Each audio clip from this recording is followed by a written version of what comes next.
яке аз шаҳрҳои Мексика аз рӯи натиҷаҳои соли 2022 шаҳри дорои сатҳи баландтарини зироварӣ дар сайёра номида шудааст.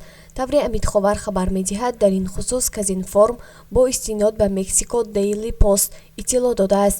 шаҳри Колимаи Мексика дар сархати гузориши шӯрои шаҳрвандӣ оид ба бехатарии ҷамъиятӣ ва адолати ҷиноӣ бо нишондиҳандаи 181 аз 194 куштор ва 100 000 нафар аҳолӣ дар раддабандии 50 шаҳр бо баландтарин сатҳи зироварӣ дар ҷаҳон дар соли 2022 қарор дорад. ба даҳгонаи шаҳрҳои хатарноктарин инчунин Арлеъни Нав дар Иёлоти Муттаҳидаи Амрико низ ворид гардидааст.